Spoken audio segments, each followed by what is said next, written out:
Good afternoon. नमस्कार, स्वागत है सब लोगों का। Good afternoon.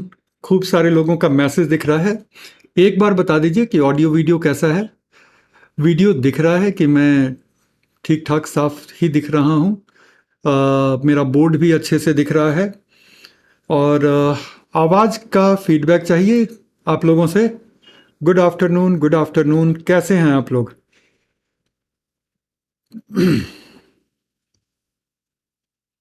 Good afternoon. Audio video के बारे में बताइए कि ऑडियो वीडियो कैसा है।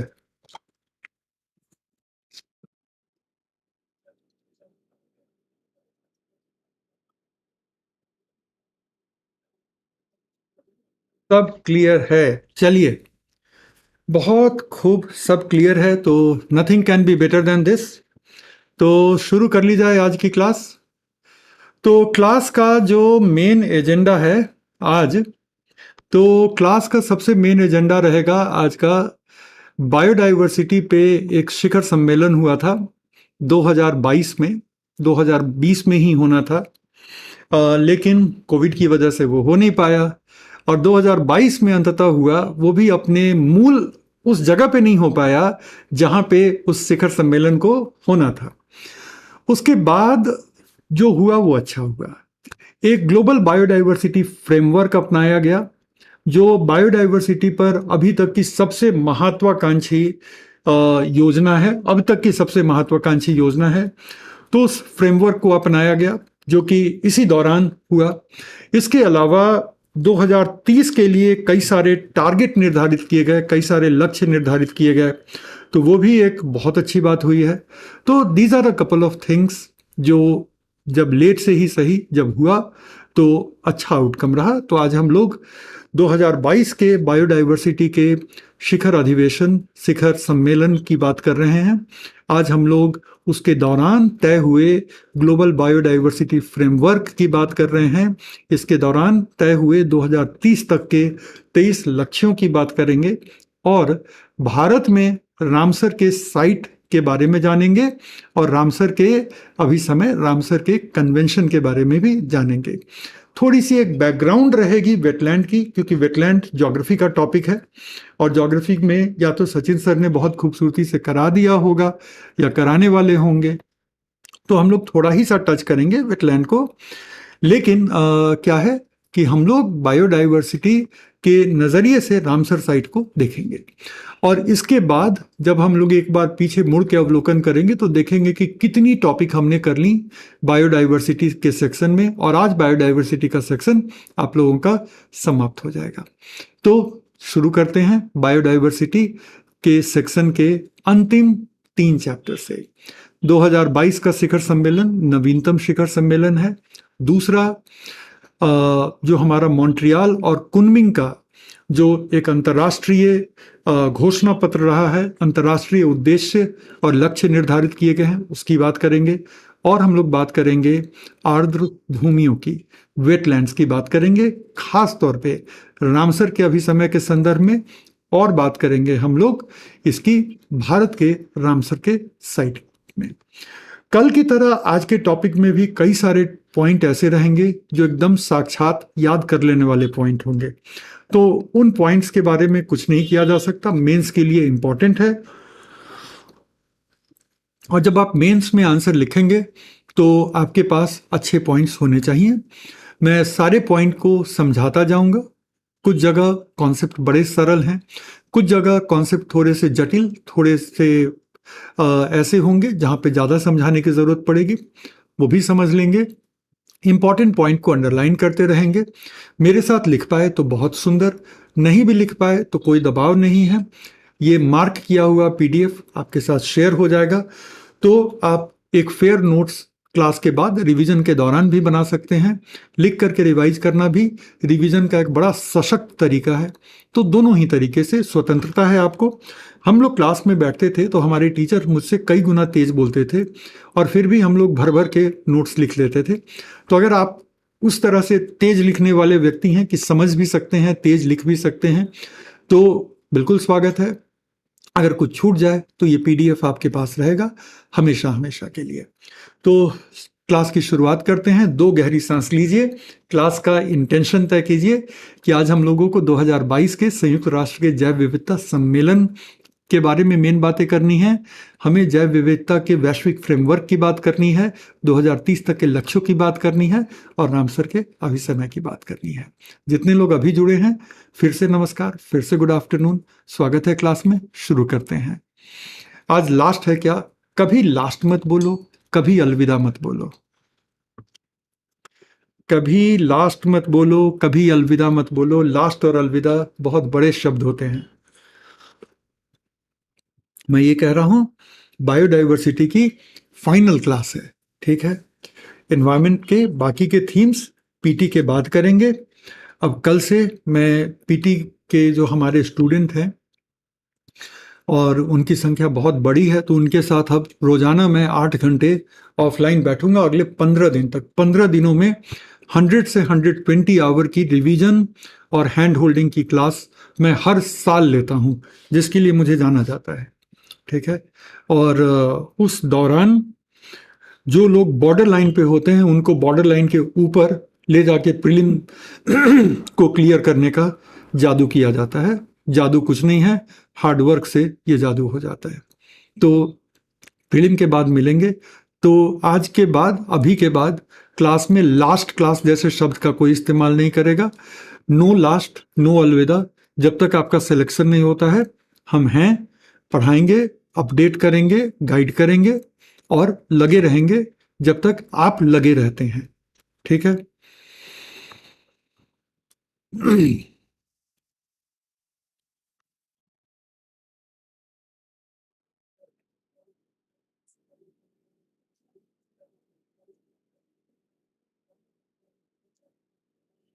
बरखा रानी कहती हैं, सर आप रोज गुड बाय बोलते हैं। गुड बाय वो कल तक के लिए बोलते हैं, ठीक है, हमेशा के लिए नहीं बोलते हैं। लेकिन जब लास्ट क्लास जैसी बात करते हैं, ओ नो कल क्लास नहीं होगी।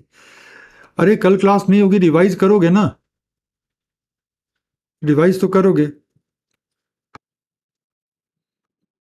हम लोग के साथ भी आप जादू करेंगे। जब प्रीलिम का वक्त आएगा तो बिल्कुल करेंगे, क्यों नहीं करेंगे, ठीक है। लेकिन अभी तो आप लोग शुरू कर रहे हैं 2024 के लिए, ठीक है। चलो, मैसेजेस को अब दीजिए विराम, ठीक है। अरे सुशील हॉस्पिटल में एडमिट है, क्या हो गया सुशील?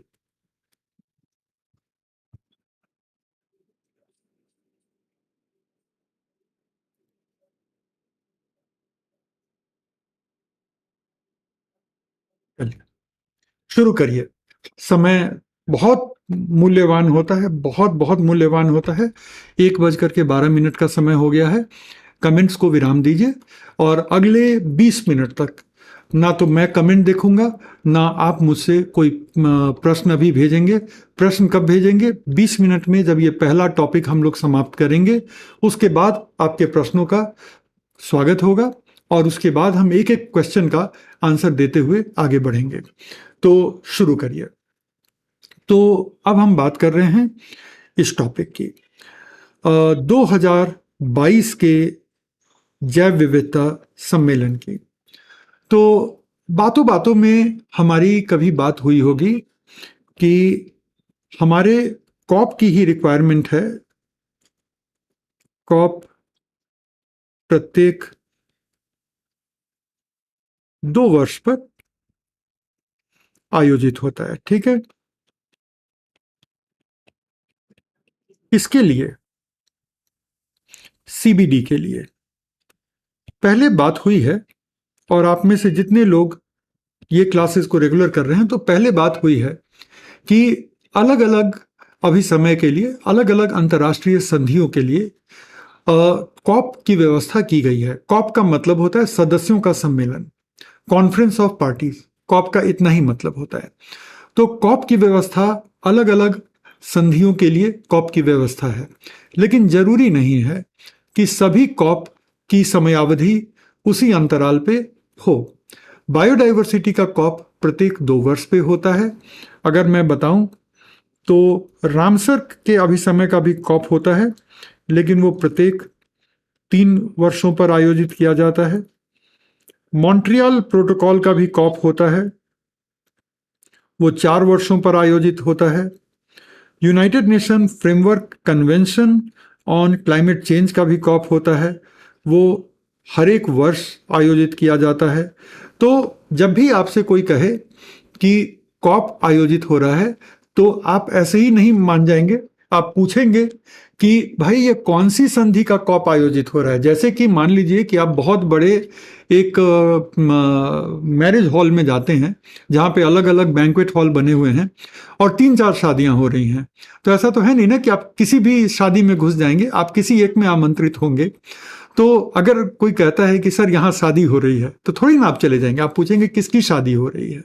अभी हाल में मेरे साथ ऐसा ही हुआ कि मैं एक ऐसे वेन्यू पे पहुंचा जहां पे एक साथ 3 शादियां हो रही थी।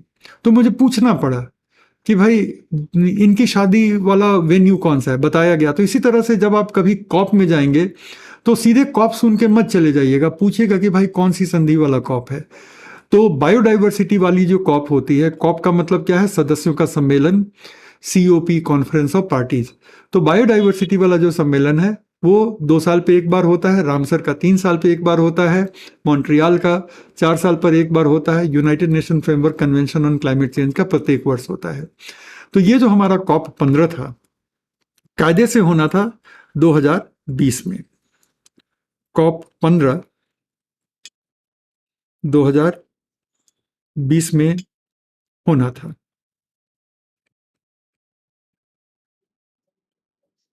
ठीक है, ये हम कैसे भरोसे के साथ कह सकते कि COP 15 2020 को होना था, 2020 में होना था। अब सुनो मेरी बात, COP 15 की अगर आप बात याद करो तो पहले चले जाओ COP 10 पे। COP 10 की 50 बार इस क्लास में बातचीत हुई है। COP 10 कहाँ हुआ था? नागोया में हुआ था। और वो साल क्या था? 2010 था। और हर 2 साल पर एक कॉप आयोजित होता है। तो COP 15वां कब होना चाहिए था? 2020 में होना चाहिए था। तो 2020 में क्यों नहीं हुई? अरे सीधी सी बात है, कोविड की पैंडेमिक फैली हुई थी और कॉप का वेन्यू भी चाइना था। और 2020 में बिल्कुल ऐसी परिस्थितियां नहीं थी कि पूरे दुनिया का एक कॉन्फ्रेंस बुला लिया जाए, और वो भी चीन में, जहां जो कोविड का उद्गम स्थल था। तो 2020 में तो हुआ नहीं। स्थिति 2021 में भी सुधरती नहीं नजर आई, तो तय हुआ कि 2022 में करेंगे। अब 2022 में चीन को सूझी जीरो कोविड पॉलिसी, कि भाई चीन की भूमि पर एक भी कोविड का केस नहीं होना चाहिए।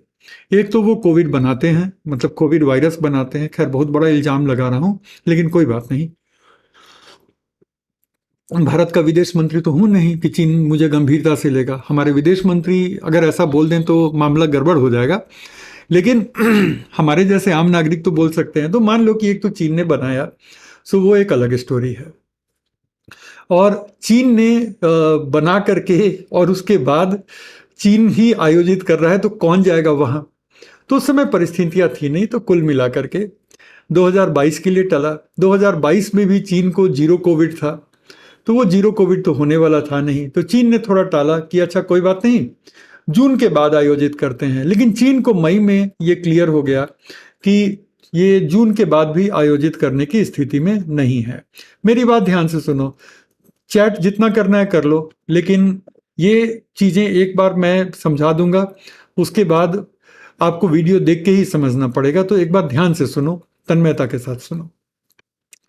तो 2022 में जब चीन को ये लगा कि ये तो हम नहीं आयोजित कर पाएंगे, तो चीन ने कनाडा को निवेदन किया कि इसको आप आयोजित कर लीजिए।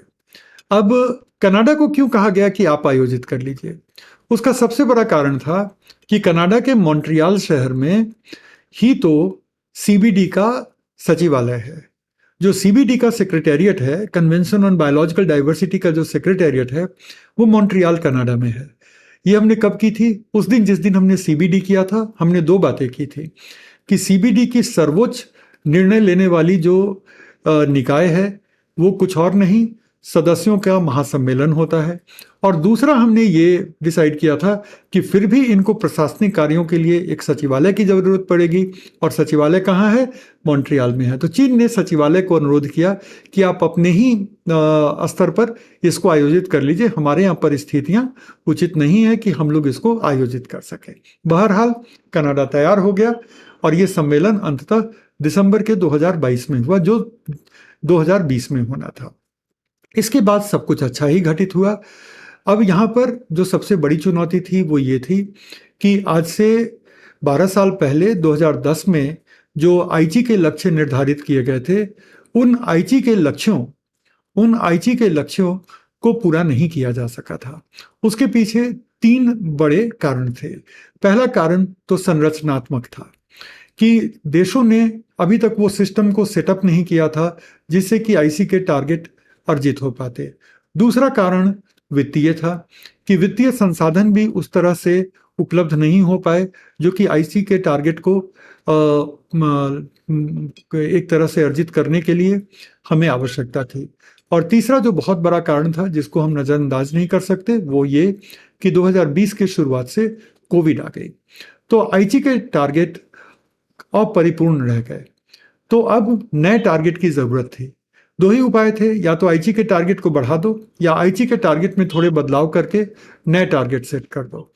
तो आईची के टारगेट को जो जो बचे रह गए थे उनको एक नए टारगेट के फ्रेमवर्क में ला करके और दुनिया को सूचित कर दिया गया, और उनको हम कहते हैं 2030 तक के जैव विविधता के अंतर्राष्ट्रीय लक्ष्य, और 23 ऐसे लक्ष्य हैं। तो अगर मैं इसको थोड़ा सा सरल करूं तो यहां पर हम ये कहना चाहेंगे सबसे पहले तो बात हो जाए कि आईची टारगेट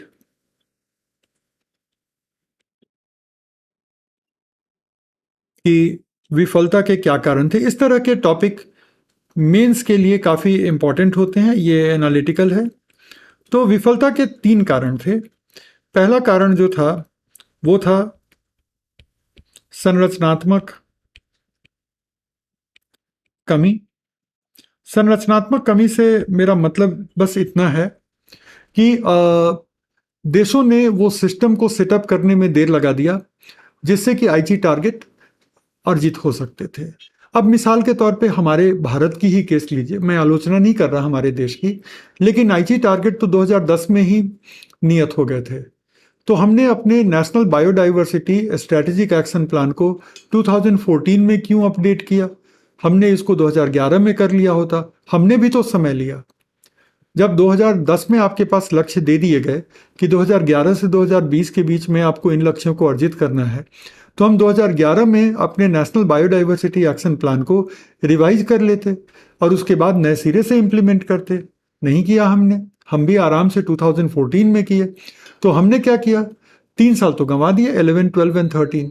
तो इस तरह से संरचनात्मक कमियां रही हैं। दूसरा क्या रहा कि जो वित्तीय संसाधन थे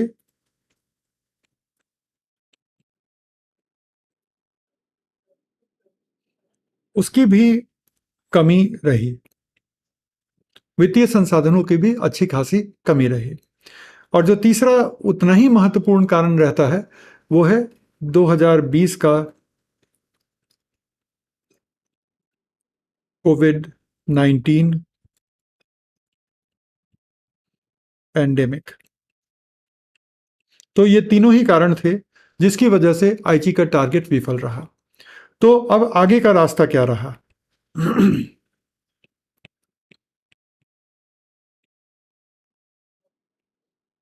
आगे की योजना ये रही कि वैश्विक जैव विविधता टारगेट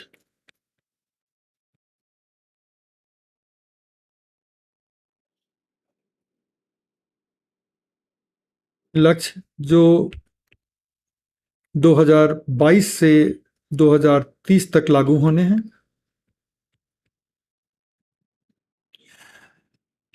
उसकी व्यवस्था की गई।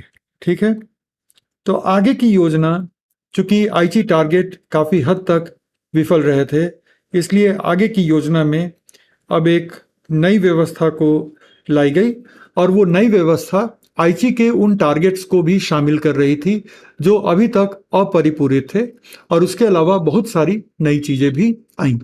तो एक तो ये रहा, और एक और जो डेवलपमेंट रहा वो ये रहा कि 2050 तक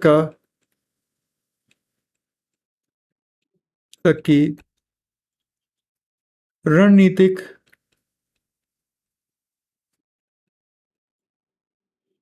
विजन को भी तय किया गया।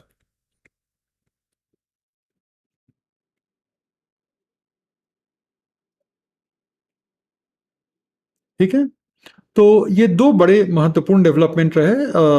जब आईची के लक्ष्यों को हम देखते हैं विफल होते हुए, तो एक तो 2050 तक के लिए रणनीतिक विजन तय किए गए, एक उद्देश्यों की संकल्पना की गई, और जरूरी है मेंस के लिए हम करेंगे, इसको इन डिटेल करेंगे। और दूसरा 2030 तक के लिए कुछ शॉर्ट टर्म टारगेट भी तय किए गए, और ये दोनों ही कहाँ तय किए गए? ये दोनों ही मॉन्ट्रियल के शिखर सम्मेलन के दौरान तय किए गए। तो यहां तक कहानी अब समझ में आ रही है। तो अब हम वापस आते हैं और एक नज़र जरा देख लेते कि मॉन्ट्रियल कहाँ है। तो मॉन्ट्रियल कनाडा के क्यूबेक प्रांत में है। क्यूबेक कनाडा का फ्रेंच बोलने वाला एकमात्र प्रांत है। क्यूबेक की अपनी एक आइडेंटिटी है, अपना एक कल्चर है, और एक जमाना था कि क्यूबेक में जनमत संग्रह कराया गया था कि आप कनाडा के साथ बने रहना चाहते हैं या नहीं, और क्यूबेक वालों ने तय किया कि नहीं, हम कनाडा के साथ ही बने रहना चाहते हैं। हालांकि क्यूबेक की जो संस्कृति है वो शेष कनाडा से कुछ हद तक अलग है। फ्रेंच कल्चर का काफ़ी यहाँ पे जोर है। तो इसी क्यूबेक प्रांत के बिल्कुल दक्षिणी हिस्से में मॉन्ट्रियल है। तो संयुक्त राष्ट्र अमेरिका के उत्तर पूर्वी सीमा पर, संयुक्त राष्ट्र अमेरिका के उत्तर पूर्वी सीमा पर, उस सीमा के पास मॉन्ट्रियल का बेहद खूबसूरत शहर है, बेहद खूबसूरत।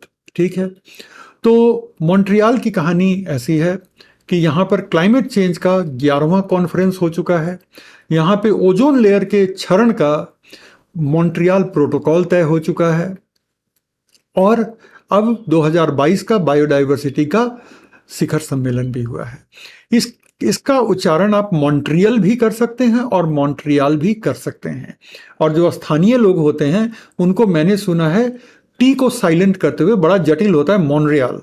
तो खैर वो स्थानीय है, वो बोल सकते हैं। हम लोग भारत में हैं तो हम तो टी को तो टॉ बोलेंगे ही, और मॉन्ट्रियल या मॉन्ट्रियल बोल सकते हैं। तो ये जो मॉन्ट्रियल है, यहाँ पर ये सम्मेलन हुआ।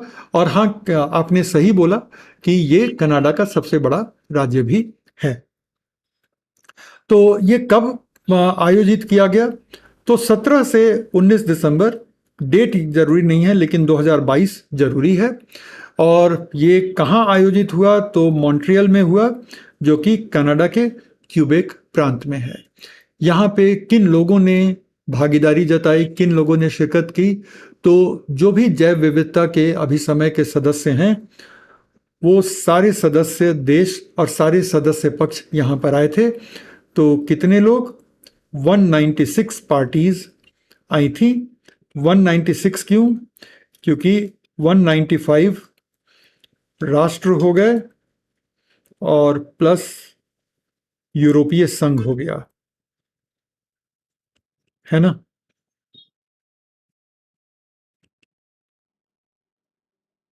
ठीक है।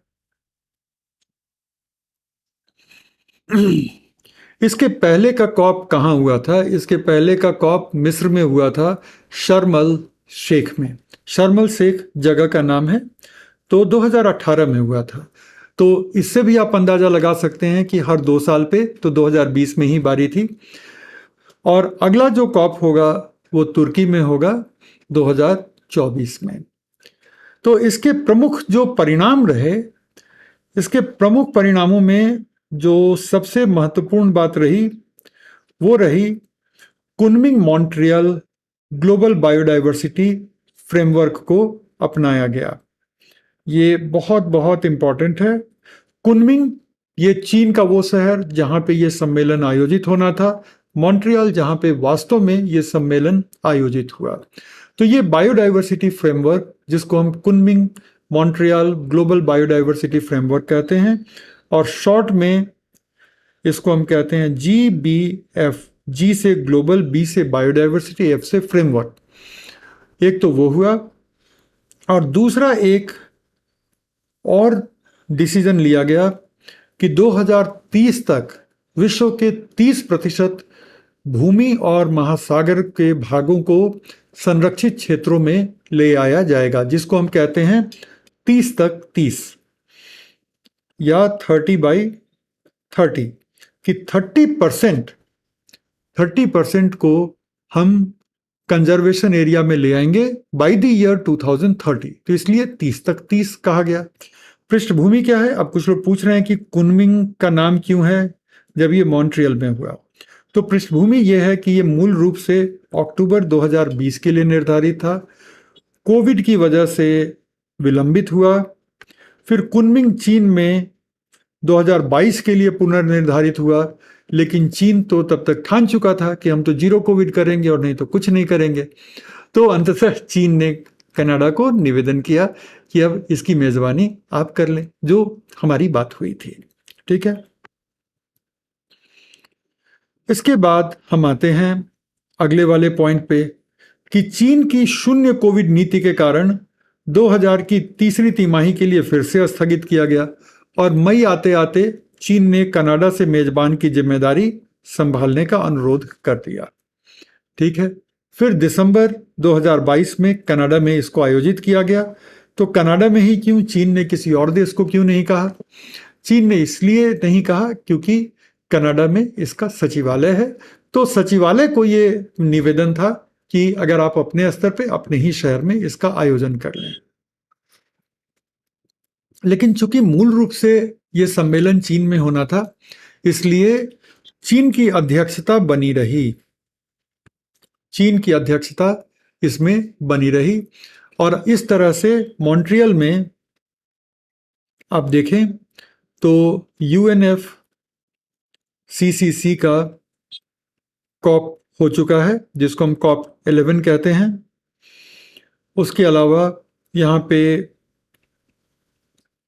मॉन्ट्रियल प्रोटोकॉल भी अपनाया जा चुका है 1987 का।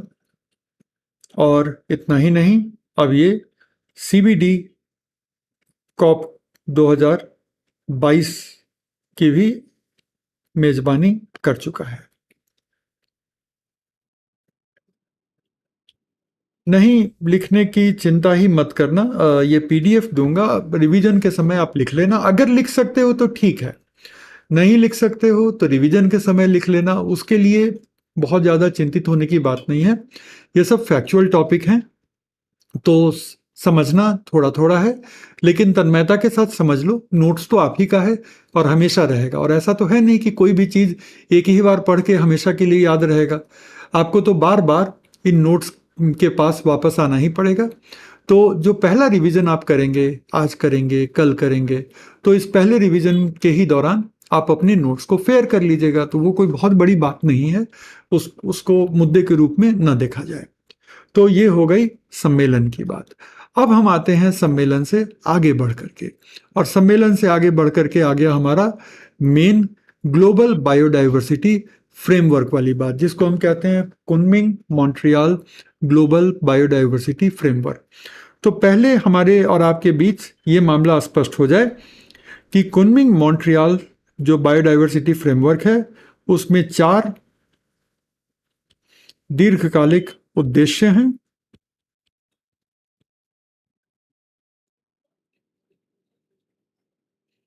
और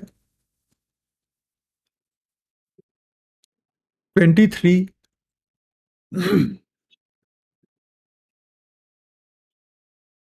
लक्ष्य हैं।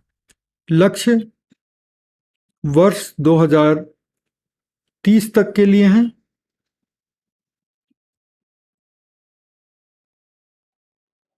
और ये जो है ये वर्ष 2050 तक के लिए।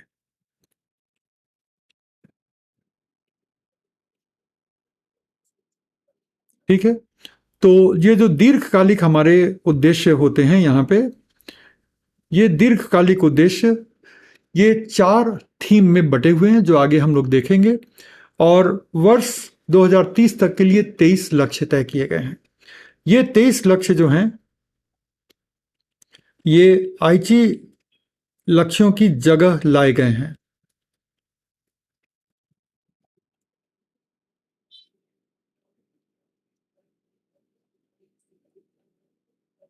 मतलब कि अब आईची लक्ष्य की जगह इन लक्ष्यों का अनुसरण विश्व समुदाय कर रहा है।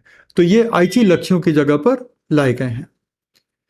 तो ये पॉइंट क्लियर हो गया आप लोगों का।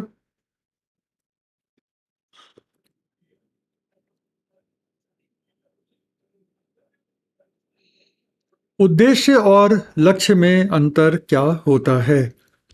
अच्छा प्रश्न है कि उद्देश्यों में और लक्ष्यों में मूल अंतर क्या है। उद्देश्यों और लक्ष्यों में जो, एक मिनट रुकिएगा।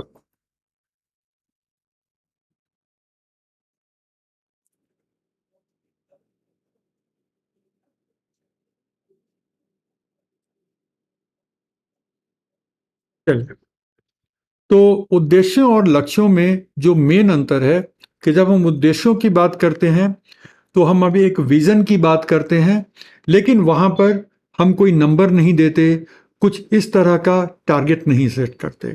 जैसे आपका उद्देश्य है आईएएस क्लियर करना, लेकिन इस आईएएस क्लियर करने के पीछे आपको कई सारे लक्ष्य निर्धारित करने होंगे।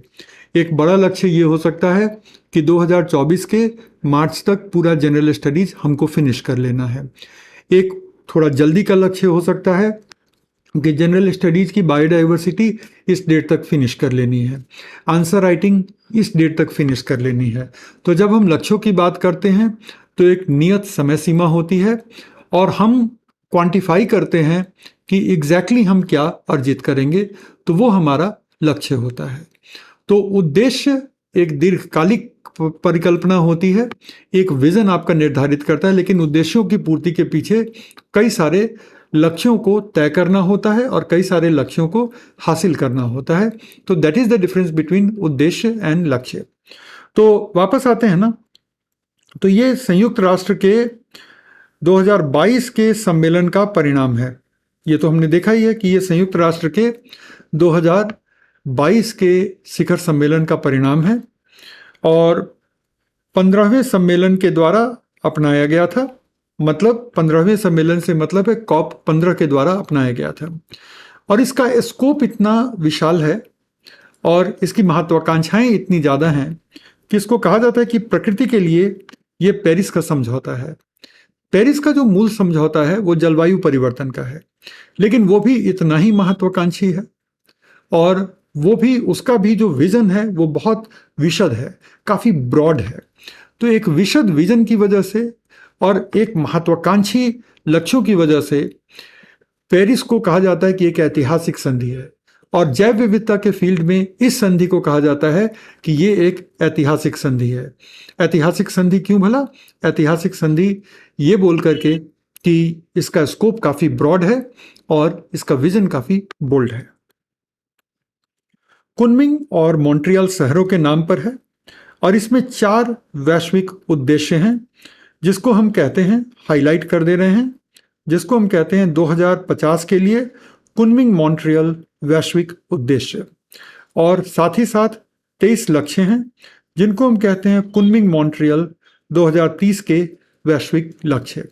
वैश्विक उद्देश्यों की बात कर लेते हैं कि पहला जो वैश्विक उद्देश्य है, थीम जो है वो है संरक्षण का थीम है। दूसरा थीम है सतत उपयोग एवं प्रबंधन का।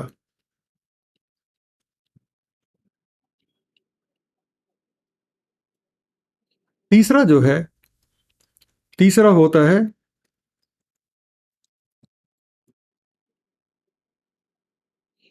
लाभ के साझाकरण पर। और चौथा जो है यहाँ पे वो है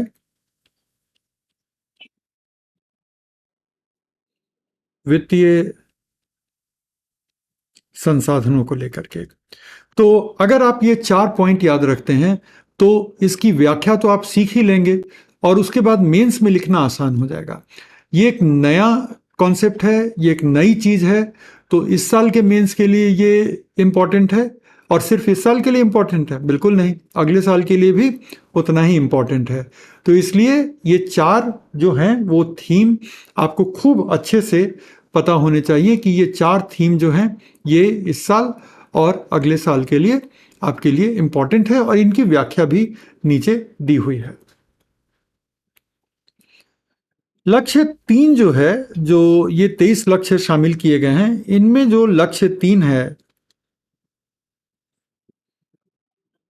ठीक है, लक्ष्य 3 को क्या कहा गया है? 30 तक 30, ठीक है, वही कि 30% भूभाग और समुद्री इकोसिस्टम को संरक्षित क्षेत्र में लाना है। कब तक? 2030 तक। और अब ये पता हो चुका है कि जैव विविधता के आईजी टारगेट की जगह पर अब इनको लागू किया जा रहा है, तो दोबारा बार बार एक ही चीज नहीं लिखना है। 4 उद्देश्य क्या क्या हो रहे हैं? पहला, संरक्षण, ये वाला जो उद्देश्य है, ये उद्देश्य है संरक्षण का। तो आप यहां पे देखो क्या क्या है। पारिस्थितिक तंत्र के स्वास्थ्य में सुधार, मानव कारणों से प्रजातियों को विलुप्त होने से रोकना, प्रजातियों के विलुप्त होने के जोखिम को कम करना, देसी प्रजातियों की आबादी और आनुवांशिक विविधता को बढ़ावा देना। तो ये सब क्या है? संरक्षण से संबंधित है। दूसरा क्या होता है? सतत उपयोग और प्रबंधन को बढ़ावा देना, और इससे लोगों को मिलने वाली प्राकृतिक सेवाओं में वृद्धि होगी। तो ये दूसरा हमारा क्या थीम आता है यहाँ पर? दूसरा थीम आता है सतत उपयोग का थीम, और सतत उपयोग में प्रबंधन का एक बहुत इंपॉर्टेंट रोल है। तो सतत उपयोग एवं प्रबंधन, ये हमारा सेकंड है। थर्ड क्या था? Access and benefit sharing. हमने पहले भी बायोडाइवर्सिटी कन्वेंशन के संदर्भ में भी इसकी बात करी थी, और हमने एक्सेस एंड बेनिफिट शेयरिंग की बात उसके बाद हमने की थी नागोया प्रोटोकॉल के संदर्भ में। तो तीसरा जो है, लाभों को उचित रूप से साझा करना, राइट। सो इसको हम कहते हैं लाभों का वितरण। और जो चौथा है, पर्याप्त संसाधन और सहायता प्रदान करना। तो ये इसका वित्तीय पहलू हो गया। तो ये 4 विजन है, इन चारों के बिना नहीं होगा। अगर हम थोड़ा सा पीछे जाएं और जहां पे हम बात करते हैं आईची टारगेट की विफलता के कारणों की, तो आप देखो कि विफलता के एक महत्वपूर्ण कारण में था वित्तीय संसाधनों की कमी।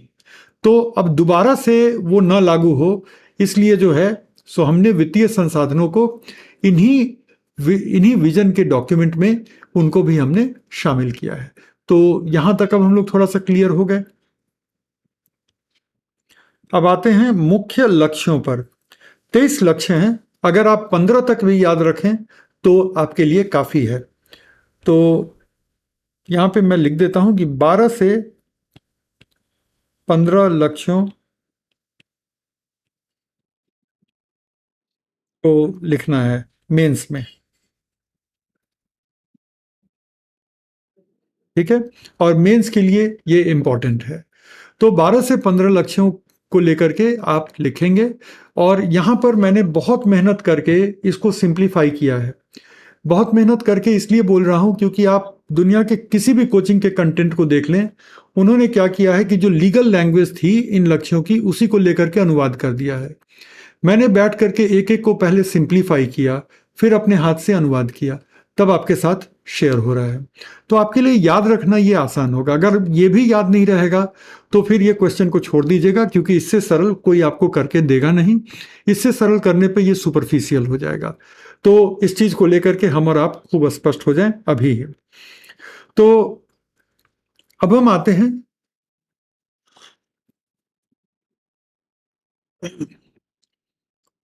अब हम आते हैं कि 2030 तक 30% भूमि और समुद्री क्षेत्रों को संरक्षित क्षेत्र में लाना। ये तो हमने पहले भी कर लिया है, 30 तक 30 वो यहां पे है। 20% क्षतिग्रस्त पारिस्थितिक तंत्र को बहाल करना। और सारे लक्ष्य किस साल के लिए हैं? 2030 के लिए हैं, क्योंकि ये कुनमिंग मॉन्ट्रियल के 2030 वाले लक्ष्यों की बात कर रहे हैं। विजन उद्देश्यों की बात हो चुकी है, तो बार बार 2030 को दोहराने की कोई जरूरत नहीं है। उसके बाद प्लास्टिक प्रदूषण सहित कुल प्रदूषण में 50% की कटौती, क्योंकि बायोडाइवर्सिटी को थ्रेटन करने में इनका भी कोई कम योगदान नहीं है। उसके बाद आपको शायद पता ना हो, लेकिन दुनिया में जो मांसाहारी लोग हैं उनके बीच सबसे ज्यादा मछली का सेवन होता है। भारत में ऐसा नहीं है, लेकिन आप दुनिया के तमाम ऐसे देशों में जाएं जिनका तटीय क्षेत्र काफी बड़ा है और तटीय क्षेत्रों की आबादी काफी ज्यादा है, तो वहां पर मत्स्यायन एक बहुत इंपॉर्टेंट एक्टिविटी है और अनसस्टेनेबल फिशिंग हो रही है। इतनी बड़ी संख्या में मछलियों को हम पकड़ रहे हैं कि धीरे धीरे मछलियों के जनसंख्या पर काफी दबाव पड़ रहा है। तो ये वो है कि जैव विविधता पे मछली पकड़ने के प्रभावों को 50% तक कम करना। इसका मतलब है कि सस्टेनेबल फिशिंग होनी चाहिए। ऐसी फिशिंग मत कर दो कि एक ही साल में आपको पूरे मार्केट को सैचुरेट कर देना है। एक मिनट रुक जाइए। 9:16 a.m. and do you want to hear? एक मिनट रुक जाइए।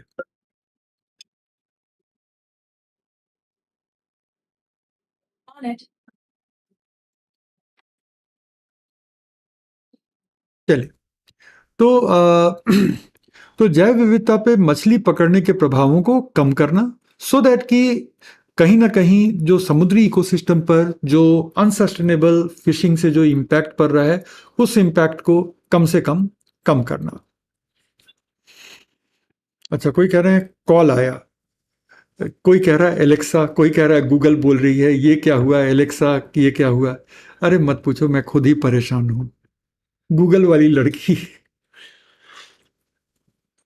इन लोगों से ना मैं खुद बहुत परेशान चल रहा हूं। साइंस टेक का टीचर हूं, लेकिन इन लोगों ने मुझे भी परेशान करके रखा है। अब मैम का फोन आ गया। हर एक कोई मैम का फोन नहीं आया, ये एलेक्सा बोलने लग गई थी। इसकी तो खबर मैं लेता हूं क्लास के बाद। अच्छा, कोई कह रहा भूत है। अरे हो गया, बहुत मनोरंजन हो गया। अब सुनो, टारगेट पे आओ, टारगेट पे आओ।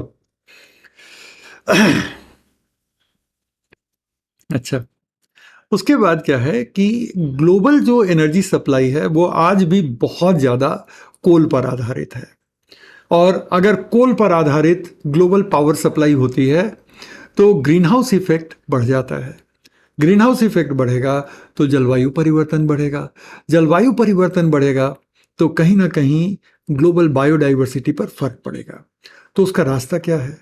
तो 2030 तक दुनिया में जो विद्युत उत्पादन के जो स्रोत हैं उनमें कम से कम 50% आप अक्षय ऊर्जा, मतलब रिन्यूएबल एनर्जी को जोड़ें।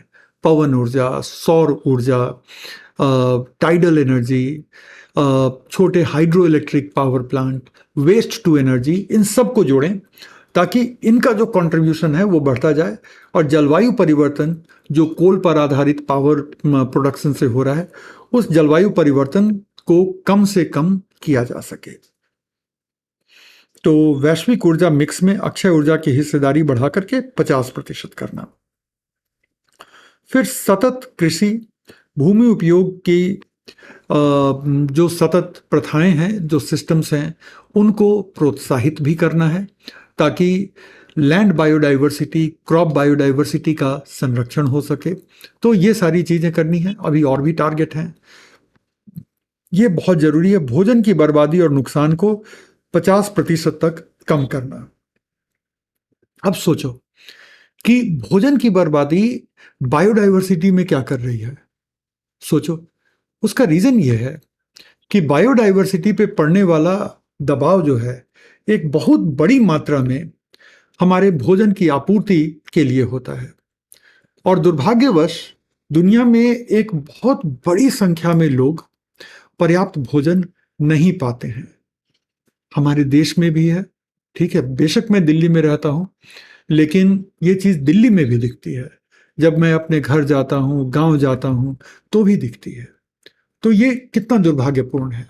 और दूसरी तरफ उससे भी बड़ा दुर्भाग्यपूर्ण मामला यह है कि बहुत लोग जिनके पास भोजन की कोई कमी नहीं है, वो भोजन के एक अच्छे खासे हिस्से को बर्बाद कर देते हैं। सोचो, ये तो एकदम आपराधिक मामला है।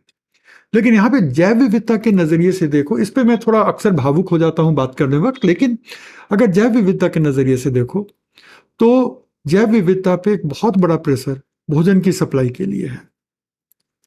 तो अगर हम भोजन की बर्बादी रोकेंगे तो कम से कम उन लोगों तक भोजन पहुंच पाएगा जो उनको आज नहीं पहुंच पाता है। हालांकि ये जटिल समस्या है, इसके बहुत कारण हैं, लेकिन जैव विविधता पे भी अब पड़ने वाला दबाव क्रमशः कम होता चला जाएगा। फिर जलवायु परिवर्तन और अन्य पर्यावरणीय चुनौतियों के लिए प्रकृति आधारित समाधानों का उपयोग करना। मिसाल के तौर पे वन्यारोपण करेंगे आप, तो पक्के तौर पर धीरे धीरे कार्बन डाइऑक्साइड की जो वायुमंडलीय मात्रा है वो कम होगी। ये एक उपाय है। जैसे उसके बाद 20% तक अंतर्देशीय जल पारिस्थितिक तंत्र को सुरक्षित और पुनर्स्थापित करना। मतलब कि झील हो गए, तालाब हो गए, जो इनलैंड जो सोर्सेज हैं उनको भी बचा के रखना। स्थानीय समुदायों की भागीदारी, इस पर कई बार बात हो चुकी है, क्योंकि बायोडाइवर्सिटी के संरक्षण में स्थानीय समुदायों की बहुत बड़ी भूमिका होती है।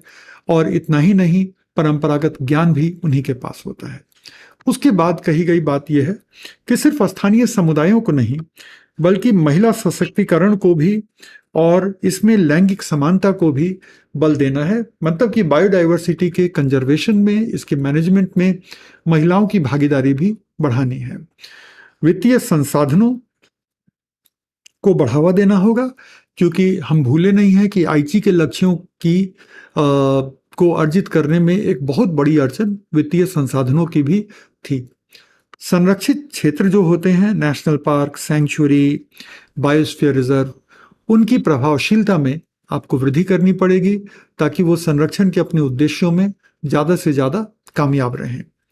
आक्रामक विदेशी प्रजातियों के प्रभावों को आप जितना कम कर सकें, वनों के प्रबंधन को जितना आप टिकाऊ कर सकें और वनों की कटाई को आप जितना कम कर सकें, और फिर पारिस्थितिक तंत्र की जो सेवाएं हैं उन सेवाओं को बरकरार रखना आपकी जिम्मेदारी होती है। और आजीविका के लिए महत्वपूर्ण प्रजातियों के संरक्षण की स्थिति में भी सुधार करने की जरूरत पड़ेगी।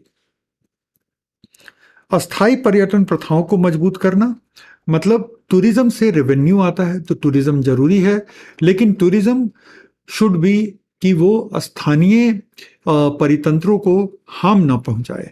हम और आप हमेशा जिम कॉर्बेट जाना चाहते हैं, काजीरंगा जाना चाहते हैं, लेकिन ऐसे जाएं जो एक जिम्मेदार तरीका होता है, वहाँ के परितंत्रों को हानि पहुंचाए बगैर अगर हम कर सकें, है ना।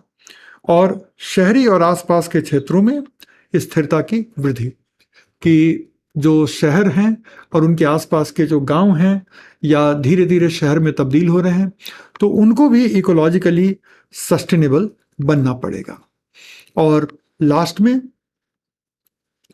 पर्यावरण तंत्र को, पारिस्थितिकी तंत्र के लचीलेपन को मजबूत करना।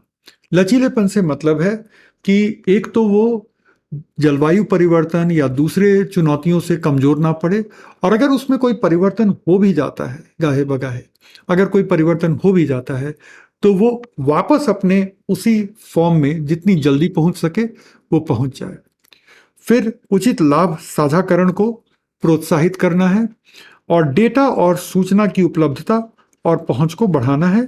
जितना कुछ हम डिजिटल कर सकें और जितना ज़्यादा उसका प्रसार कर सकें, वो बायोडाइवर्सिटी के कंजर्वेशन और मैनेजमेंट में सहायक होगा।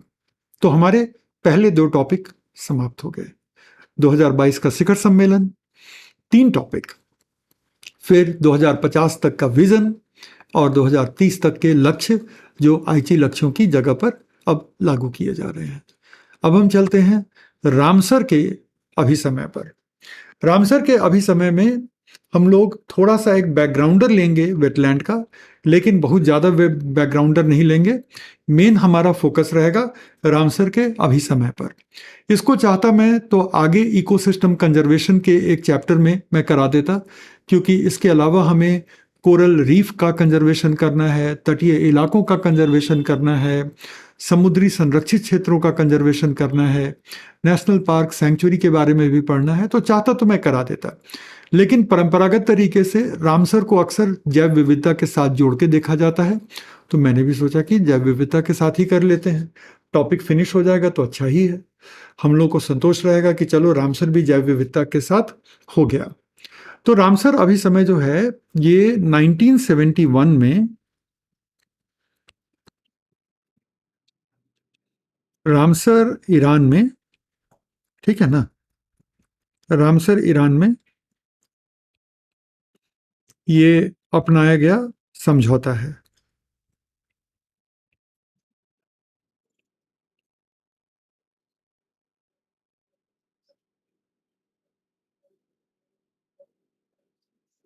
ठीक ठीक है, तो ये रामसर में अपनाया गया समझौता है, और ये जो है 1975 से लागू भी है।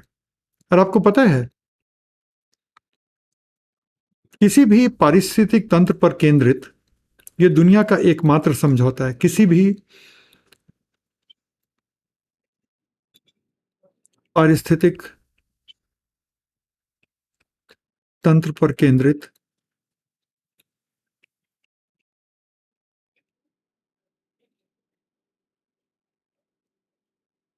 विश्व की एकमात्र संधि। अच्छा, रामसर क्या है? रामसर ईरान का एक शहर है, ठीक है। रामसर क्या है? रामसर ईरान का एक शहर है, ठीक है। तो वहां पे ये अपनाया गया था, और काफी सारे देशों ने इसको अपनाया एक साथ। फिर जब देशों ने इस पर हस्ताक्षर किए वगैरह, तो ये फिर लागू हुआ 1975 से। और याद रखिएगा इसमें तारीख इंपॉर्टेंट है, 2 फरवरी। 2 फरवरी क्यों इंपॉर्टेंट है आप लोगों के लिए? क्योंकि 2 फरवरी को वर्ल्ड वेटलैंड डे के रूप में मनाया जाता है। वर्ल्ड वेटलैंड्स डे के रूप में मनाया जाता है, तो इसलिए ये तारीख याद रखनी जरूरी होगी। तो ये वेटलैंड पे आर्द्र भूमि पर किया गया एक अंतर्राष्ट्रीय समझौता है। आर्द्र भूमि आप वैसे किसी भी परितंत्र को कह सकते हैं जहां पर साल के एक बड़े हिस्से में जो वहां की मिट्टी है वो नमी से संतृप्त रहती है या पानी से ढकी रहती है। तो अगर कोई भी जगह है जो एक लंबे समय तक पानी से ढका रहता है या वहां की मिट्टी नमी से संतृप्त होती है, तो उसको आप आर्द्र भूमि का नाम दे सकते हैं। इस तरह के परितंत्र की अपनी विशिष्टता होती है। यहाँ पे खास तरह के पौधे ही आ पाते हैं। यहाँ पर कई तरह के जलीय पक्षियों का भयंकर विचरण होता है, छोटे छोटे बहुत सारे और भी जंतुओं का यहाँ पर विचरण होता है, और ये बड़ा ही प्रोडक्टिव टाइप का इकोसिस्टम होता है।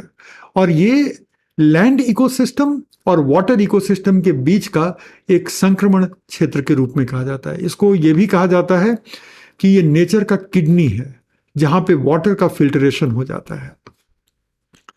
तो वह क्षेत्र है जहां की भूमि पानी से ढकी होती है। पानी खारा या अलवण जल दोनों में से कुछ भी हो सकता है। वर्ष के कम से कम एक बड़े भाग के लिए पूरी तरह से पानी से ढका रहता है। एक संक्रमण क्षेत्र है, ना तो वो पूरी तरह से शुष्क हैं और पक्के तौर पे वो कोई वाटर बॉडी भी नहीं है। और अंटार्कटिका को छोड़ करके हर महाद्वीप में ये किसी न किसी रूप में ये वेटलैंड्स मौजूद हैं। ये वेटलैंड पे एक बैकग्राउंडर है, वेटलैंड की क्लास नहीं है। वेटलैंड की क्लास ज्योग्राफी का सब्जेक्ट है, लेकिन उस पे एक आपका बैकग्राउंडर है। इसका महत्व क्या क्या है? तो सबसे पहले तो पानी की गुणवत्ता में सुधार, इसको हम कहते हैं नेचर्स किडनी। किडनी का काम क्या होता है? ब्लड से जितनी बेकार की चीजें हैं उनको निकाल करके पानी के साथ निष्कासित कर देता है और ब्लड को प्यूरिफाई करता है। तो ये नेचर की किडनी के रूप में काम करता है। प्राकृतिक जल शोधक और फिल्टरिंग तलछट के रूप में ये काम करते हैं। दूसरा क्या है? तटीय इलाकों के कटाव में, तटीय इलाकों को जो पहुंचने वाली क्षति होती है तरह तरह के प्राकृतिक परिघटनाओं से, उसको ये कम करती हैं।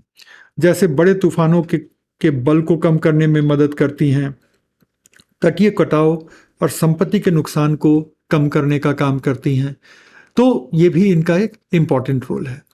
प्रजातियों को संरक्षण देना तो एक बहुत बड़ा रोल है, जहाँ पे उभयचर मतलब एम्फीबियन, फ्रॉग वगैरह, सरीसृप, पक्षी और कई छोटे स्तनधारी यहाँ पर पाए जाते हैं। इसके अलावा बाढ़ पे नियंत्रण भी इनका एक बहुत इम्पॉर्टेंट काम है।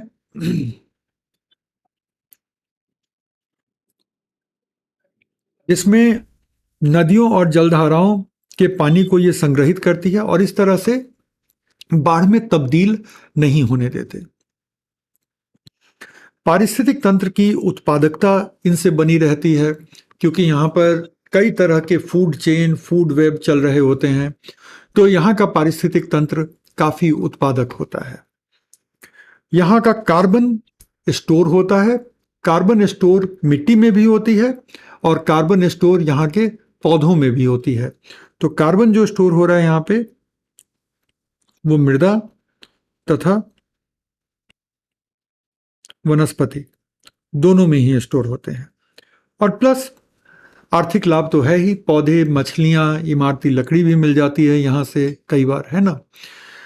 अच्छा, लेकिन इसका एक नेगेटिव पहलू भी है, यह भी आपको पता होना चाहिए। ठीक है, कि इसका एक नेगेटिव पहलू भी है। वो क्या? कि कई वेटलैंड से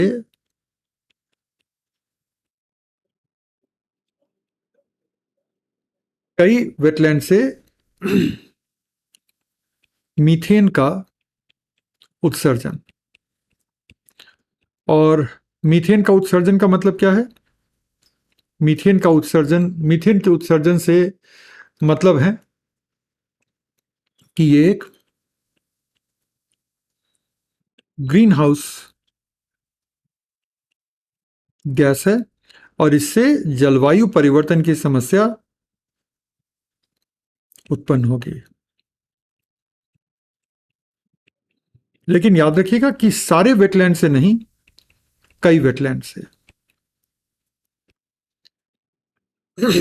तो आई होप कि ये पॉइंट आपका क्लियर हो गया। अब सवाल उठता है कि वेटलैंड को खतरा किससे है? तो वेटलैंड को कई कारणों से खतरा हो सकता है। उन कई कारणों में से एक जो बहुत बहुत महत्वपूर्ण कारण है, वो कारण होता है कि हम पानी के नॉर्मल प्रवाह को बाधित कर देते हैं।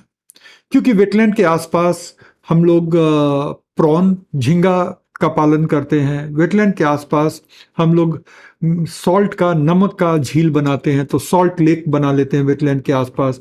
वेटलैंड के आसपास केकड़े का पालन होता है। वेटलैंड के आसपास कई तरह के हम पौधे उगाते हैं, कई तरह की सब्जियां उगाते हैं। वेटलैंड के आसपास हम टूरिज्म की सुविधा करते हैं, और इसमें से बहुत ऐसे काम हम करते हैं जिससे कि इस आसपास में जो प्राकृतिक रूप से जो पानी का प्रवाह होना चाहिए उसमें हम परिवर्तन करते हैं, तो जिसको हम कहते हैं हाइड्रोलॉजिकल परिवर्तन। ठीक है, इससे इस एरिया में पानी इकट्ठा होने लगता है, इससे इस एरिया में प्रदूषक पदार्थ इकट्ठा हो जाते हैं।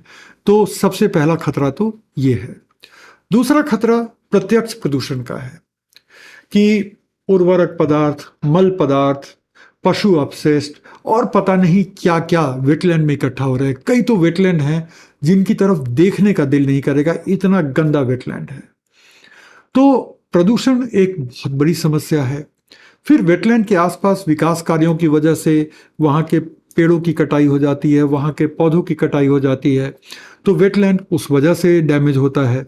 वेटलैंड में आक्रामक प्रजाति जाने अनजाने में आ जाते हैं, और आक्रामक प्रजातियों के जाने अनजाने में आने के बाद स्थानीय प्रजातियों पर दबाव पड़ता है। कई बार आक्रामक प्रजातियां जो हैं स्थानीय प्रजातियों को पूरी तरह से विस्थापित करके अपना वर्चस्व बना लेती हैं, तो ये भी समस्या है। और इसके अलावा वेटलैंड पे अगर आप एक सारांश लें तो वेटलैंड अब धीरे धीरे जो है सो बहुत सारे वेटलैंड जलवायु परिवर्तन से भी क्षतिग्रस्त हो रहे हैं। तो यहां तक बैकग्राउंडर था। अब हम शुरू कर लेते हैं वेटलैंड को लेकर के हमारे रामसर के कन्वेंशन को। तो रामसर के कन्वेंशन के बारे में कुछ बेसिक बातें जो हमें अब पता हैं कि ये एक अंतर सरकारी संधि है और आर्द्र भूमि और उनके संसाधनों को संरक्षण और सतत उपयोग के लिए ये प्रयास करता है। और प्रयास दो स्तरों पे होती है। जो देश इसके सदस्य हैं उनको राष्ट्रीय स्तर पर कार्रवाई करनी होगी, ये पहला प्रयास का हुआ। और दूसरा है कि इस मामले में अंतर्राष्ट्रीय सहयोग भी बना रहेगा। ऐसा नहीं है कि जो काम सदस्यों को करना है उसके अलावा उनको कोई अंतर्राष्ट्रीय सहयोग नहीं मिलेगा, ऐसा बिल्कुल नहीं है। अंतर्राष्ट्रीय सहयोग भी मिलता है। इसका नाम ईरान के रामसर शहर पर रखा गया है, जहां पर वो सम्मेलन किया गया था 1971 में, जहां पे इस संधि को अपनाया गया था।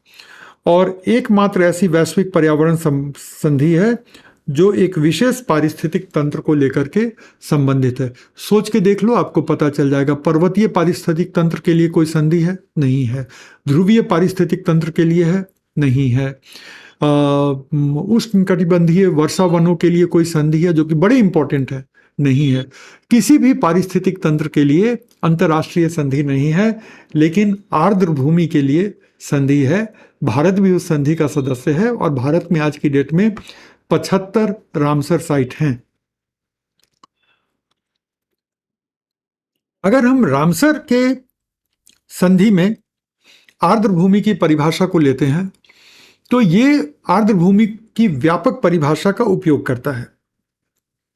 मतलब इसमें झील और नदियां भी आ जाएंगी, दलदल, गीले घास के मैदान और पीटलैंड भी आ जाएंगे इसमें।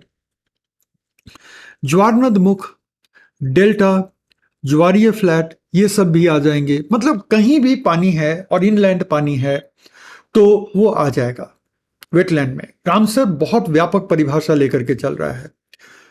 समुद्र के तटीय क्षेत्र, मैंग्रोव, प्रवाल भित्तियों तक को इसने, जो कि समुद्र में पाई जाती हैं, उसको भी ये वेटलैंड में लेकर के चल रहा है। आप सोच के देखो। और इतना ही नहीं, मानव निर्मित स्थल जैसे मछली के तालाब, धान के खेत, जलाशय, नमक के मैदान, इन सब को वेटलैंड में शामिल कर लो। रामसर ने कुछ छोड़ा ही नहीं है। बेसिकली अगर पानी है और ये समुद्र नहीं है तो ये वेटलैंड है। लेकिन किसके अनुसार? रामसर के अनुसार। ज्योग्राफर्स जो हैं, भूगोल शास्त्री जो हैं, नहीं एग्री करेंगे, लेकिन रामसर कहता है कि भाई पानी है और ये समुद्र नहीं है तो ये तो मुझे वेटलैंड दिख रहा है, और अगर इसका पारिस्थितिक महत्व है तो उसका संरक्षण इस संधि के तहत किया जाएगा। तो ये कॉन्सेप्ट आप बना करके रखिएगा। चलो, स्वीकरण एवं मुख्यालय। तो मुख्यालय जो है वो ग्लैंड, स्विट्जरलैंड में है। कभी क्लास के दौरान वक्त मिलेगा तो अपना फोटो दिखाएंगे ग्लैंड, स्विट्जरलैंड का, ठीक है। और वो भी इसी बिल्डिंग के सामने, जहाँ पे रामसर का मुख्यालय है और IUCN का मुख्यालय है, तो एक ही बिल्डिंग में है। तो एक फोटो है, क्योंकि यही एरिया पढ़ाते हैं तो दिखाएंगे कभी आप लोगों को, ठीक है। तो ग्लैंड स्विट्जरलैंड में जेनेवा के पास है। तो वहाँ पे एक ही कॉम्प्लेक्स है जो IUCN के साथ साझा किया गया। IUCN क्या है? वन्य जीवों में पढ़ेंगे। प्रत्येक वर्ष 2 फरवरी विश्व आर्द्र भूमि दिवस के रूप में मनाया जाता है। क्यों? क्योंकि 2 फरवरी 1971 को रामसर में एक बैठक में भाग लेने वाले देशों के द्वारा अभिसमय को विकसित और अपनाया गया था। हालांकि 1975 में ये लागू होता है बावजूद उसके, ठीक है। तो ये हुआ इसका स्वीकरण और इसका मुख्यालय। और इसके जो सदस्य देश हैं उनका सम्मेलन हर 3 साल पे बुलाया जाता है, जो कि मैंने आज की क्लास के बिल्कुल शुरुआत में लिखा था, है ना। तो अनुबंध पार्टियों का सम्मेलन हर 3 साल में मिलते हैं, और आप लोग तो परेशान हो जाओगे देख करके कि जो लास्ट सम्मेलन हुआ था कहाँ हुआ था। सोचो 2022 का सम्मेलन कहाँ हुआ था? वुहान में, जो कोविड का उद्गम स्थल है, वहां पे ये सम्मेलन हुआ था। किसको पता था कि वुहान इस तरह से कुख्यात हो जाएगा? जनरली ये सब सम्मेलन 4-5 साल पहले तय हो जाते हैं, तो वुहान में तय हो गया था। वुहान ऐसे बड़ा शहर है, लेकिन अब तो कुख्यात शहर है, ठीक है। इसका पहला सम्मेलन 1980 में हुआ था, इटली में। कोई पूछेगा नहीं, लेकिन है, रेफरेंस के लिए जानकारी तो दे दिया है। लेकिन इसमें 2 संशोधन हुए हैं। एक पेरिस का संशोधन है 1982 का, और रेजिना कनाडा का संशोधन है 1987 का, जिसके बाद इसका स्कोप काफी व्यापक हो गया है। अब आ जाते हैं रामसर स्थल पर। तो रामसर स्थल जो है 172 सदस्य देश हैं, और 2300 से अधिक रामसर स्थल हैं, और यह संख्या बढ़ती जा रही है। भारत में ही 75 है, आप सोच के देखो, भारत में ही 75 है, और भारत ने कई और रामसर साइट का प्रस्ताव जमा कर रखा है। तो एक बार उन प्रस्तावों पर विचार करके अगर वो रामसर साइट की मांगों को पूरी करते हैं, तो उनमें से कई और नए बनेंगे। अभी तो अगस्त 2022 की बात है, मतलब 8-10 महीने पहले की बात है। 11 नए रामसर साइट भारत में जुड़े, तब यह संख्या बढ़ के 64 से 75 हुई है ना। तो भारत में ही 75 साइट हैं, और अगस्त 2022 में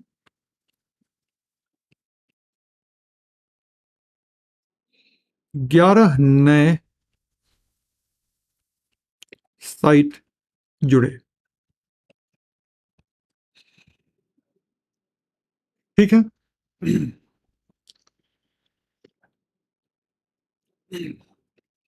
सो ये है। अब ये भारत के 11 नए याद करने पड़ेंगे।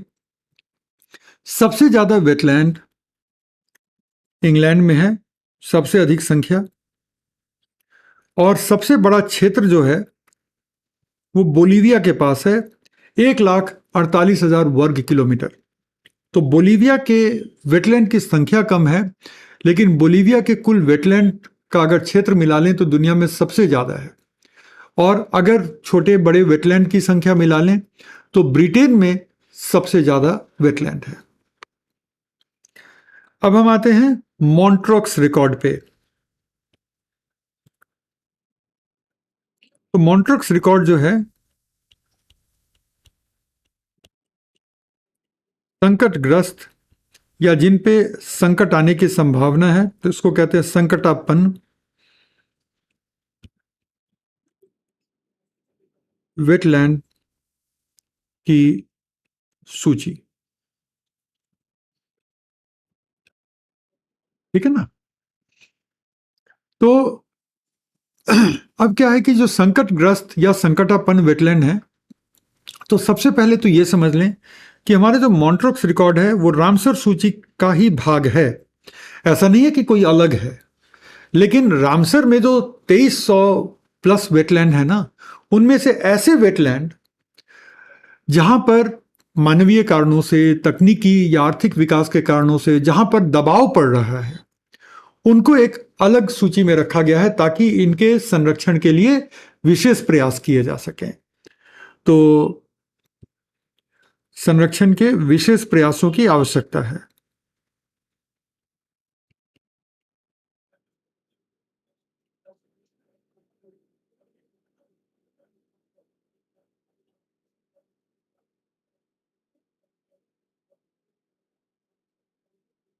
संरक्षण के विशेष प्रयासों की आवश्यकता है। तो अंतर्राष्ट्रीय महत्व की आर्द्रभूमि की सूची में आर्द्रभूमि स्थलों का रजिस्टर, जहां तकनीकी विकास, प्रदूषण या अन्य मानवीय हस्तक्षेप से पारिस्थितिक चरित्र में परिवर्तन हुए हैं, हो रहे हैं या होने की संभावना है। इसको सिंपल में कर दिया कि या तो संकटग्रस्त है या संकटापन्न है, इसलिए यहां पर संरक्षण के विशेष प्रयासों की आवश्यकता है। अच्छी बात यह है कि 75 में से महज 2 हैं भारत के जो इस सूची में शामिल हैं। केवलादेव राष्ट्रीय उद्यान है, वो इस सूची में शामिल है, और दूसरा लोकतक झील है जो कि इसमें शामिल है। तो ये 2 हैं। तो इस मामले में भारत का रिकॉर्ड बहुत अच्छा है कि भारत के 5% भी इसमें नहीं है, 5% भी नहीं है। 75 टोटल है, तो 75 का 5% लगभग 4 होगा, वो भी नहीं है, 2 है। तो 2.5% के करीब ये संख्या है। तो भारत यहां पर अच्छा कर रहा है। इसके बाद एक लिस्ट आती है भारत के वेटलैंड की, लेकिन उसके पहले 1-2 और छोटे छोटे कॉन्सेप्ट हैं जो समझने की जरूरत है। वो है अंतर्राष्ट्रीय संगठन भागीदार। तो विश्व के 6 ऐसे संगठन हैं जिनके साथ मिल करके रामसर कन्वेंशन काम करता है। रामसर कन्वेंशन 6 संगठनों के साथ मिल करके काम करता है। पीटी में साक्षात प्रश्न आया हुआ है, तो कुछ भी नजरअंदाज करने की जरूरत नहीं है। पीटी में बायोडाइवर्सिटी फेवरेट एरिया है, इसलिए कुछ भी नहीं छोड़ा। और दूसरी बात यह है कि बायोडाइवर्सिटी में भी रामसर बड़ा फेवरेट एरिया है। ठीक है, तो 6 ऐसे संस्थान हैं: बर्ड लाइफ इंटरनेशनल, अंतर्राष्ट्रीय प्राकृतिक संरक्षण संघ, जल प्रबंधन संस्थान, वेटलैंड इंटरनेशनल, विश्व वन्य जीव कोष और international wild foul and wetland trust. तो ये 6 नाम एज इट इज याद कर लीजिएगा, इस तरह के क्वेश्चन रिपीट होते हैं। ठीक है, भारत में रामसर स्थलों की सूची फरवरी 2023 तक भारत में कुल 75 रामसर स्थल थे। उनका ये लिस्ट है। इंग्लिश में अल्फाबेटिकली इसको सजाया गया है, मतलब कि आंध्र प्रदेश, फिर असम, फिर बिहार, फिर गोवा, फिर जी से गुजरात। तो ऐसे गोवा में कहीं कहीं कमेंट भी दिया हुआ है। गोवा में सबसे छोटा वेटलैंड का ये है क्षेत्रफल है, बहुत बहुत कम है, क्योंकि एक ही साइट है और वो भी बहुत छोटा है। उसके बाद अलग अलग राज्यों में है। ठीक है, भारत का सबसे छोटा, ये सब कमेंट को ध्यान दीजिएगा, भारत का सबसे छोटा वेटलैंड है रेणुका जी झील, रेणुका जी वेटलैंड, जो हिमाचल में है। ठीक है, लेकिन चूंकि हिमाचल में और भी हैं, तो इसलिए क्या होता है कि हिमाचल सबसे छोटे क्षेत्र वाला राज्य नहीं है, लेकिन हिमाचल में भारत का सबसे छोटा वेटलैंड है। और भारत का सबसे छोटा वेटलैंड क्षेत्र वाला राज्य कौन है? तो गोवा है। सबसे बड़ा कौन है? पश्चिम बंगाल। पश्चिम बंगाल क्यों? क्योंकि उसके पास सुंदरबन है। और सबसे ज्यादा वेटलैंड किसके पास है? तमिलनाडु के पास है। तो याद रखिएगा, गोवा सबसे छोटा वेटलैंड क्षेत्र, पश्चिम बंगाल सबसे बड़ा वेटलैंड क्षेत्र। क्यों? सुंदरबन है आपके पास। सबसे ज्यादा वेटलैंड किसके पास है? सबसे ज्यादा वेटलैंड हो गए तमिलनाडु के पास। ये समझ में आ गई बात? तो ये लिस्ट आपके रेफरेंस के लिए है। ठीक है, ये लिस्ट तमिलनाडु सबसे अधिक वेटलैंड वाला राज्य, तो ये आपके रेफरेंस के लिए है। लेकिन एक प्रयास जो करना है यहाँ पे, वेटलैंड का नाम और उसके राज्यों को जहां तक याद कर सके, 75 हैं तो जरूरी नहीं है कि सब याद रहे, लेकिन देखते रहें, ताकि कोई अगर मैं आपसे पूछ लूं कि चित्रागुंडी पक्षी उद्यान कहाँ है, और पीटी में इस तरह के क्वेश्चन आते रहते हैं, तो आपके दिमाग में कहीं ना कहीं तमिलनाडु फ्लैश कर जाए। वो देगा ही ऐसे कि आप दूसरे स्टेट को भी कंफ्यूज करेंगे। आंध्रा दे देगा, कर्नाटक दे देगा, जहां पे इस तरह का नाम हो सकता है। ठीक है, लेकिन आपको कंफ्यूज होना नहीं है।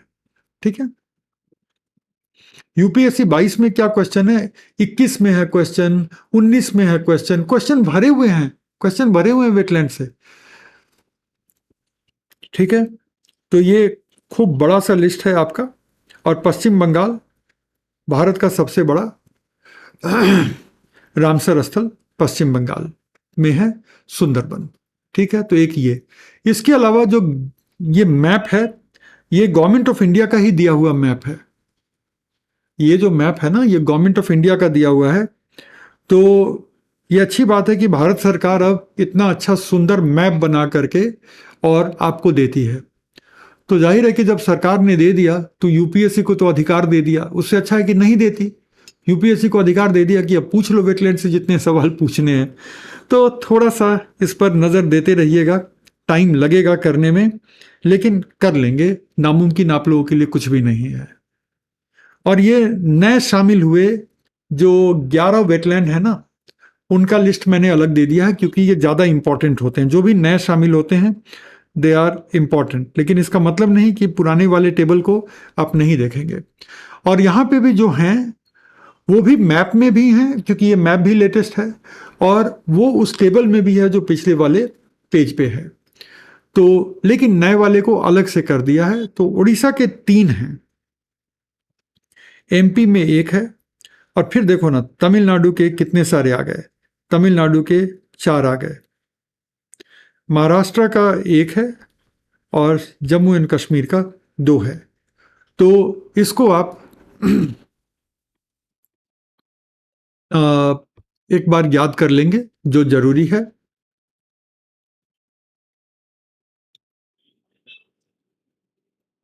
और अब लास्ट में थोड़ा सा वेटलैंड इंटरनेशनल के बारे में और centre for wetland conservation and management के बारे में थोड़ा सा जानना है। तो सबसे पहले वेटलैंड इंटरनेशनल के बारे में थोड़ा जान लेते हैं। वेटलैंड इंटरनेशनल जो है वो रामसर अभिसमय की सहयोगी संस्था है।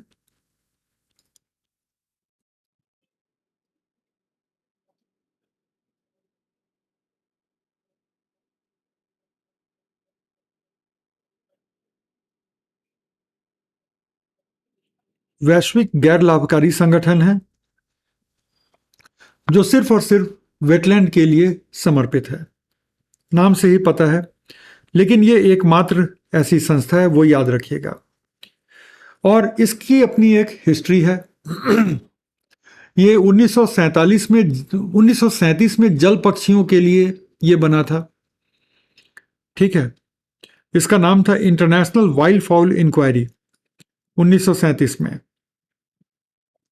फिर उसके बाद 2 और संगठन जुड़ गए 1991 में, एशियाई आर्द्रभूमि ब्यूरो और अमेरिका की आर्द्रभूमि ब्यूरो, दोनों जुड़ गए।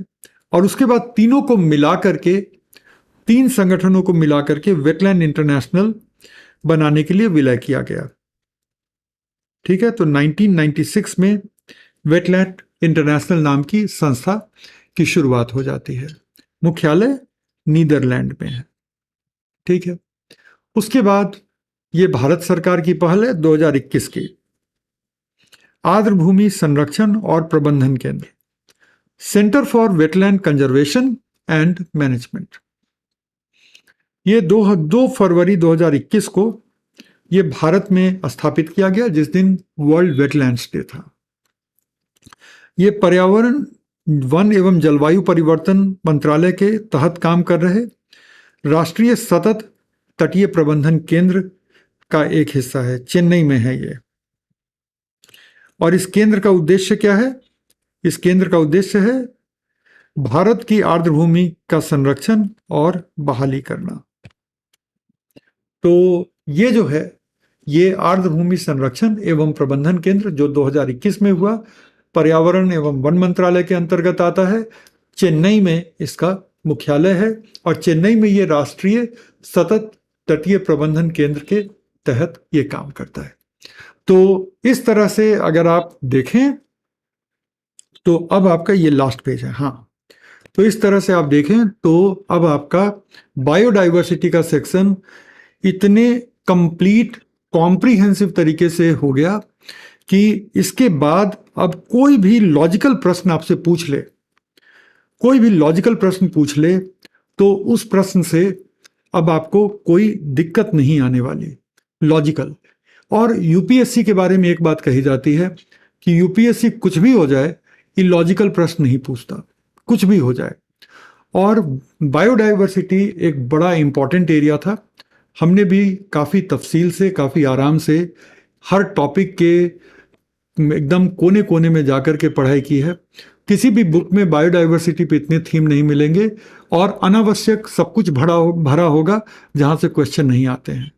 तो बायोडाइवर्सिटी जो आपके इकोलॉजी का सबसे बड़ा टॉपिक है वो आज हमने कंप्लीट कर लिया। और अब इसके बाद बारी रहेगी एक वाइल्ड लाइफ जो बड़ा टॉपिक है उसका, और उसके बाद फॉरेस्ट एक छोटा टॉपिक है, एकदम से 3 दिन में हो जाने वाला, 4 दिन में हो जाने वाला टॉपिक है। जलवायु परिवर्तन 5 दिन में हो जाने वाला टॉपिक है। प्रदूषण 5 दिन में हो जाने वाला टॉपिक है। फिर अंतर्राष्ट्रीय संधियां वो भी 3-4 दिन में हो जाने वाला टॉपिक है। तो बस एक वाइल्ड लाइफ अब एक बड़ा टॉपिक बचा है, बाकी सारी टॉपिक्स छोटी हैं। तो जहां पर छोटा है वहां पे अनावश्यक समय नहीं देंगे, जहां पे टॉपिक बड़ा है तो वहां हम समय और मेहनत करने से पीछे भी नहीं हटेंगे। अब आप जाकर के देखो कि बायोडाइवर्सिटी पे कोई आपसे मेंस में, पीटी में कोई भी क्वेश्चन पूछ ले और आप नहीं सॉल्व कर पाओ। हाँ, करंट के साथ अपडेट करना पड़ेगा, मैं भी कराऊंगा समय के साथ। लेकिन अभी हमारा जो फर्स्ट लेवल का जो कवरेज था, बेसिक टू एडवांस, हमने समाप्त किया है। क्योंकि आप में से ज़्यादातर लोग पहली बार कर रहे थे तो आपको ये नहीं पता है कि किताबों में क्या है, क्या अनावश्यक है, क्या नहीं है, तो पूरी फिल्टरिंग मुझे करनी पड़ी है। लेकिन संतोष इसी बात का है कि इंग्लिश के बैच में भी जो पिछले साल मैंने ली थी उसमें भी इतना टॉपिक मैंने नहीं कवर कराया जो इस साल के इस प्लेटफॉर्म पे इंग्लिश और हिंदी दोनों के बैच में मैंने कवर कराया। तो यही तरीका, यही लय बनाए रखेंगे।